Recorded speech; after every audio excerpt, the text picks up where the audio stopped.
Welcome to the Catholic Economics Podcast. I'm Levi Russell, your host, and today is July 3rd, 2020. Okay, so today I have Anthony Fernandez. I just call him Tony. And Tony is a contributor to the Leonine Institute. He's working on some stuff with me right now that we're going to have out on usury. And Tony is infamous on Twitter for his beatdowns of the neo-lib economics types. And one of the things he uses to great effect is a chart from the St. Louis Fed. It's using St. Louis Fed data, it's not really St. Louis Fed data, but it's from the St. Louis Fed. And I'm going to put an image of it up on the YouTube video, and I'll put a link in the show notes. So if you're listening on audio, you can just click the link and you can get a look at it if you want, or just follow Tony on Twitter, right? At Fat Tonys. And this is PHATTONEZ. It's hard to describe. I should have a better one by now. But he uses it every 3 days or so, something like that, at least. I'll have a quote storm every few days. Yeah. So I thought it would be useful to bring Tony onto the show to talk about his graph. And so, Tony, that just the look of the graph, there's a blue line that goes down over time and there's a red line that goes up over time. So what's the story here? All right.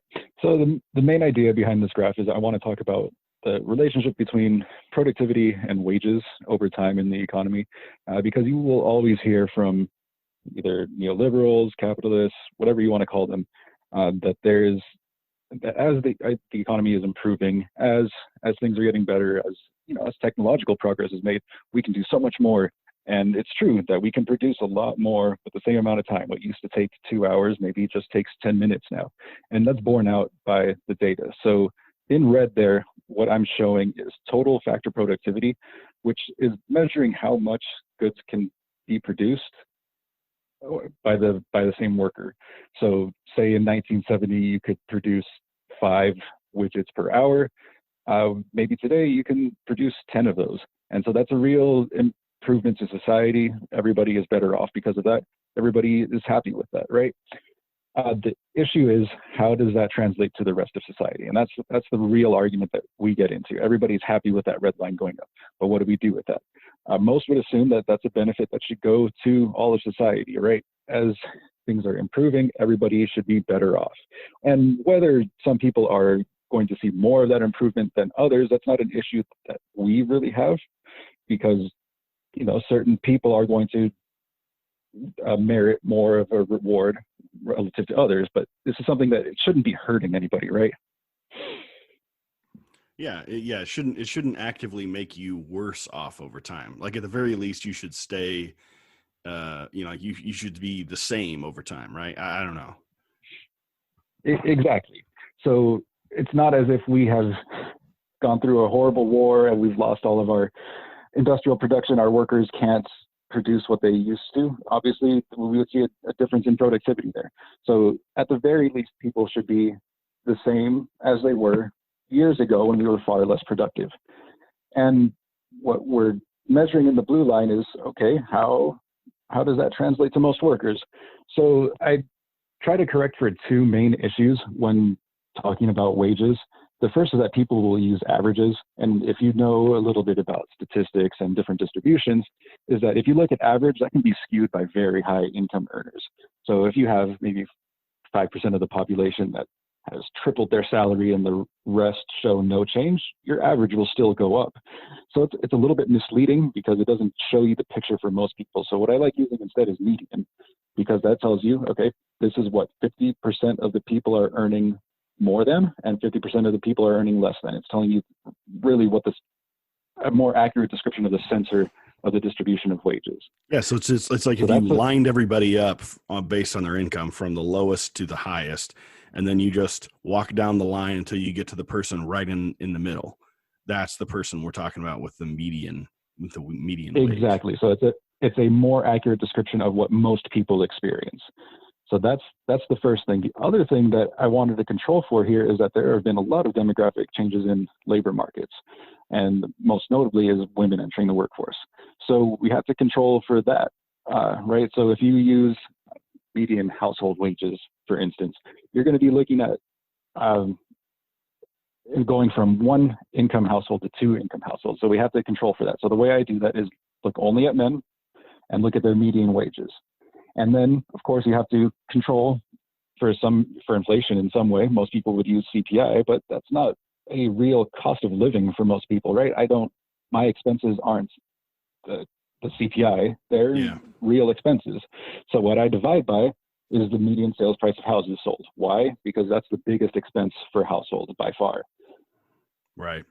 So you kind of, it's sort of like, we can have, and then this is a big concern because, we have all these debates over, inflation measures, and we've got at least three that we could be using, right? CPI, PPI, and, the GDP deflator. But, all of that is, like you said, the CPI is like a basket of items, right? And so, right. To the extent that, my spending doesn't reflect what the CPI measures, then the CPI isn't necessarily a good measure of, the prices that I face and how they're moving over time. But I think the other thing that's important there is the idea of hedonic adjustments, right? And so the idea behind hedonic adjustments is like, okay, well, a TV in 1995 is different from a TV in 2020, right? And so when we look at the prices, then it's can we really say that the fact that maybe in nominal dollars the price of a TV in 2020 is higher than it was in 1995, but the TV is also better, right? Quote in quotes, right? It's better. Yeah. And so, and it is. I don't think people have an issue with taking that into account, but the problem is, and you've talked about this before, is that even though the TV is better, and so they'll make this adjustment that, relative to the quality of 1995, this is actually a 90% price decline. The problem is that where are those 1995 TVs? I can't buy them anymore. Right.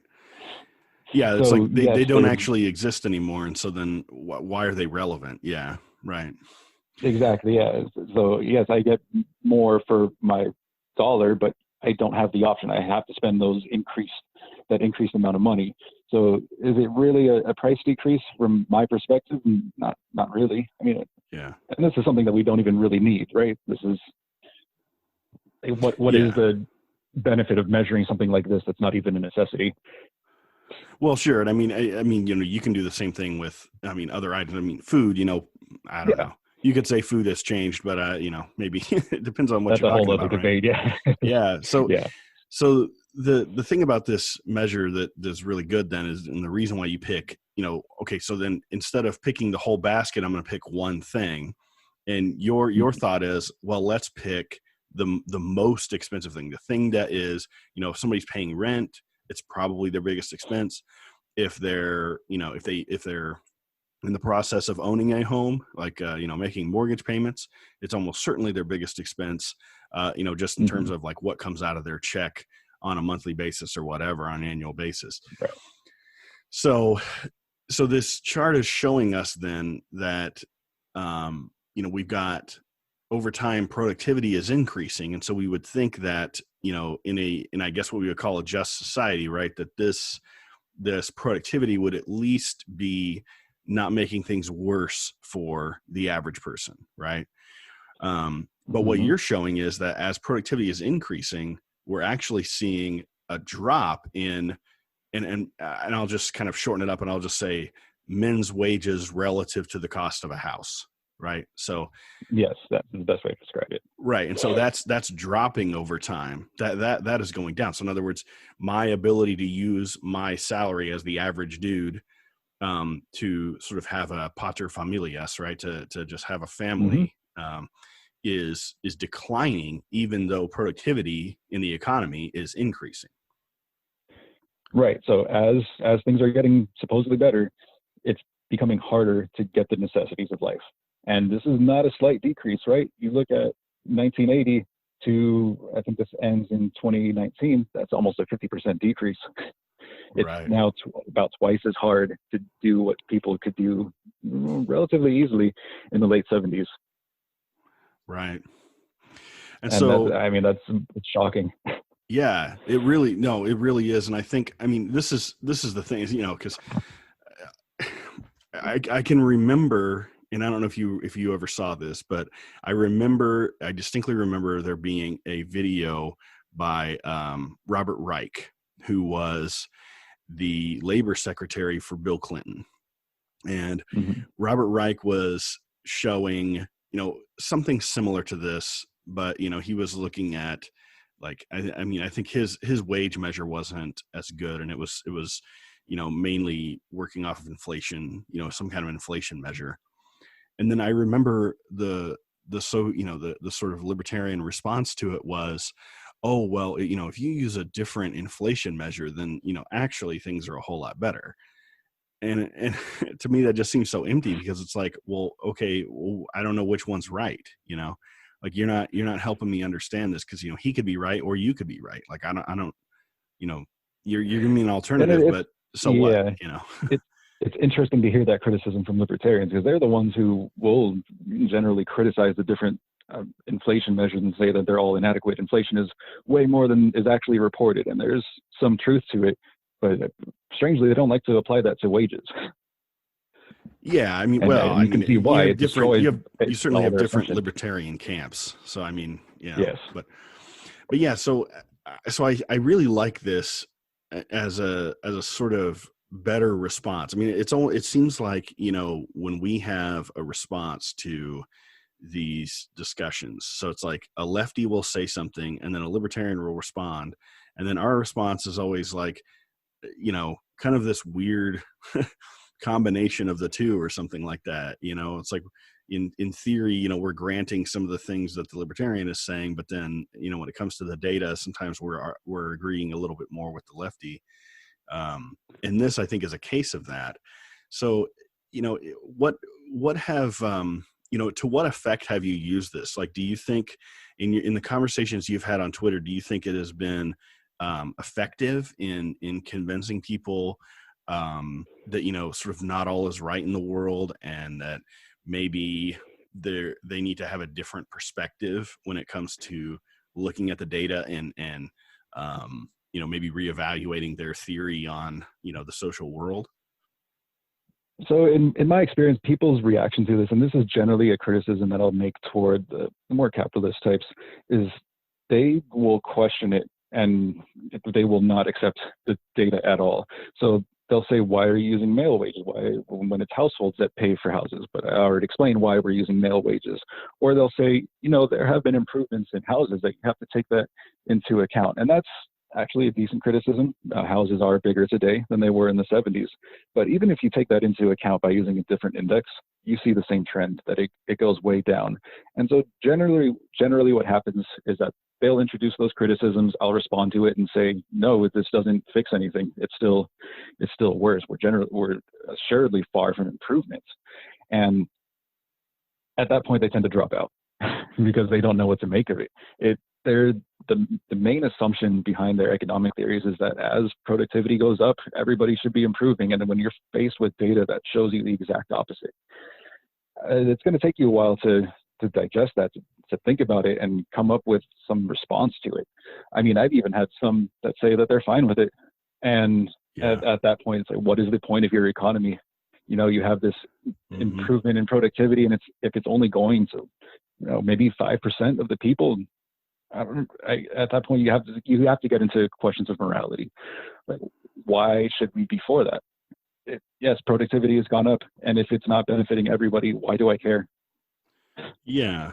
Well, and that's the thing too, is I think that, people, for some reason, they farm their morality out to an economics textbook.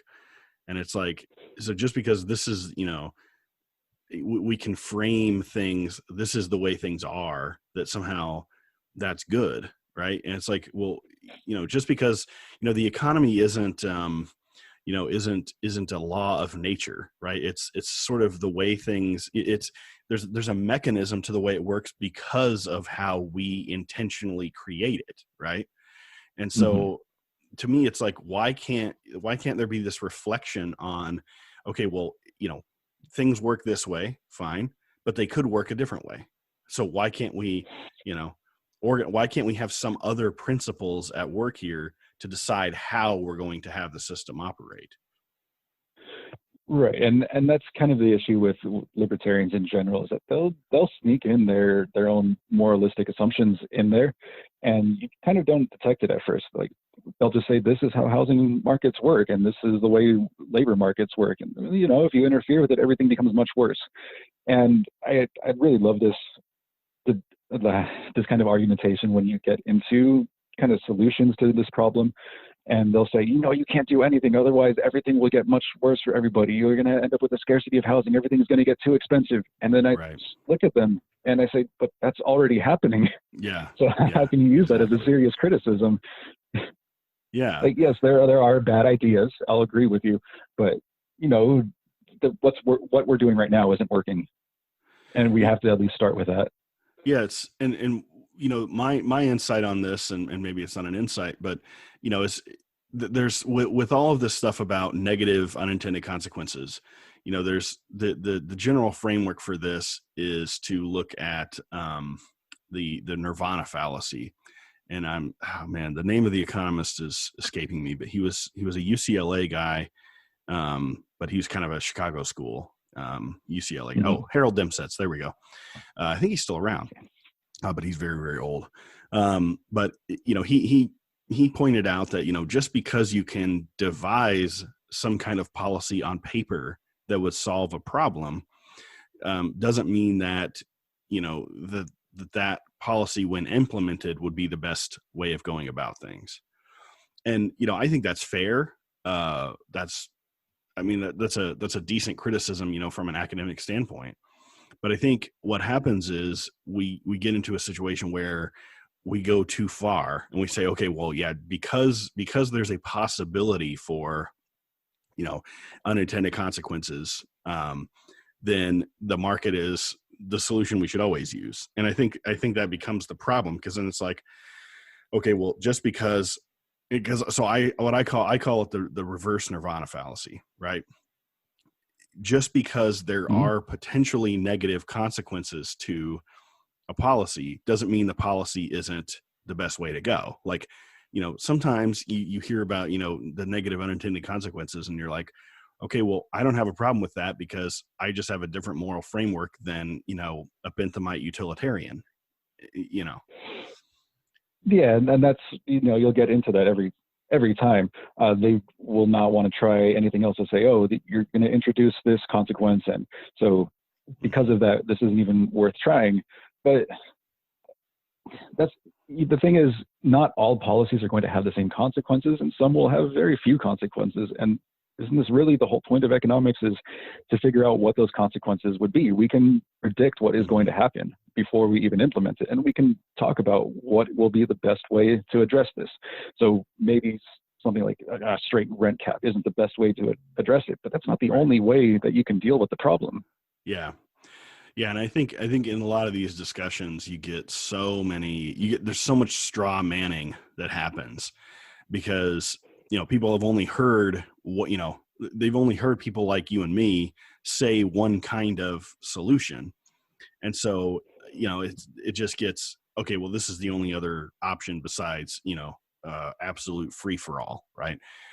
um Hmm. and that's the thing too, is I think at some point people have to realize that there's just a cohesion aspect to this. Like, you're okay with some of the negative unintended consequences because it's if everybody was kind of on the same page for what the goals of society were, then maybe the unintended consequences of I don't know, um lower capital returns or something like that would be okay, because the elite types would understand that they're going to have to accept a lower rate of return to have sort of a peaceable society. But it just seems like we don't live in a society, we live in an economy, right? Yeah, There and is no that's what I cohesion. notice a lot of the time. The people that I'm discussing this with are generally not the people who are the victims of this. They're generally the beneficiaries of it, and it's talking to a brick wall, getting them to even address this point because it's working out for them. And say, why can't everybody do the same? Well, you can't have a nation of landlords without people renting from you. Yeah, So, for sure. Yeah, it's like you not everybody can be the boss or whatever, and so the guy at the bottom of the totem pole has to be able to has to be able to provide too. exactly. Or the other problem is anything that you try to do to address the situation, they'll call you a socialist, and then the situation ends there because Yeah. socialism is condemned, so we can't do anything, Well, even so though the things that we advocate are far from socialism. so do you ever get a chance to try to explain that part? Like, do you ever get a chance to try to say, well, I'm actually not, and to try to change a mind on that, or is it just always just shut off and no chance? I always attempt to change minds, and I always, yeah, people will ignore it right away. A lot of people aren't interested in this distinction between what socialism actually is and the things that the church advocates, which is kind of an interesting place. I wouldn't want to be there, kind of trying to go against the church. It's a dangerous place to be, as many heretics would probably be telling us if you know, speaking from the not so cold place. Right. So I mean, this just seems to be the I mean, it's just this whole left right spectrum capitalism socialism dichotomy thing is just so pernicious, and it's everywhere, and it's so hard for anybody steeped in that paradigm to even look at this graph that you're showing them and think of anyone except Robert Reich. You know what I mean? They automatically think Mm-hmm. evil lefty or whatever. Yeah, it's unfortunate because it's a decent criticism, and the only people who are making it loudly are people who have bad solutions. And so that's really what we're for, is to say, hey, we have the same criticism. This is obviously a real problem, but we have solutions that don't end up in a system that is completely condemned by the church and you can't even entertain Right. it. We have real solutions that people have talked about for decades, centuries, and that's where we should be. We shouldn't be camped into these two different positions that are both condemned by the church. You can't be a socialist. You can't be a classical liberal libertarian type. Right. That should be obvious, and we So have to get out of this dichotomy to make real progress. so to wrap up, then, what would you say is the most important policy to implement to address this issue that you have in the graph here? So the main thing that I would want people to realize is that and it's the same thing that the church has talked about since 1891. We want more ownership for more people. We shouldn't have this system where most people are going to end up being locked out of housing. We want people to own, even if it's modest, own some property. Once you get to that point, you know, somebody who owns property is less easily exploited by a system. They're not going to take wages for like $5 an hour because otherwise they go starving. Somebody who has property can fall back on something to make a more reasonable contract with somebody, and that's the point that we want to get to. So just policies that encourage more home ownership, maybe building smaller, more modest homes and getting people out of renting. That's really been the main driver of the home price appreciation for the past 2 decades, 3 decades. And so getting more people into ownership will naturally solve that problem. Right. But not doing it in the sense of just, lowering lending standards to the absolute bottom and all of that sort of thing. You're talking about like you need like a real sector, you need like a real change, not just a financial change. Like you need to encourage certain types of building and stuff like that. Exactly. And we can build homes pretty cheaply now. It's not as if it's Hmm. the homes themselves that are expensive. There are other issues. And so just we could talk about this for hours, really, about the different ways that you could deal with this. But Hmm. you just have that goal in sight. Get people into Right. homes that they own, and so that they're not spending 50% of their income on rent, and that solves most of this problem. Right.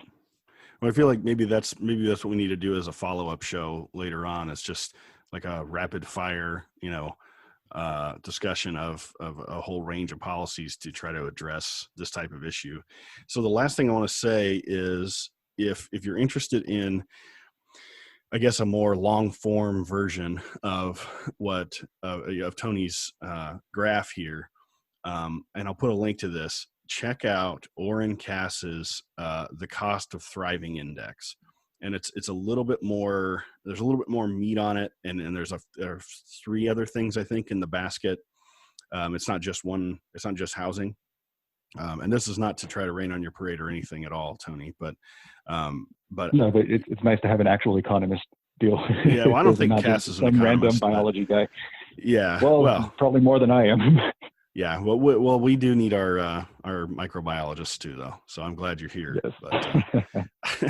But yeah, so I'll put a link up to that too, and I'm it's kind of gotten backburnered with the usury thing, but I'm still working on something for the Institute that is also going to address this sort of housing / income issue. So hopefully, we'll have that out soon too, but probably not in time for this episode. So thanks again for your time, Tony. I appreciate you coming on and talking about your Twitter wars and this graph. So it's great. Thank you for having me, Levi, and thank you for spreading exposure about this graph. Not many people know about it. Hopefully, more will after this. Yeah, well, I mean, you have a lot of followers, so there's already quite a bit of spread. So that's good. I'm getting there. A lot of good followers and a lot of people who hate me, but it's okay. All right. Thanks again, Tony.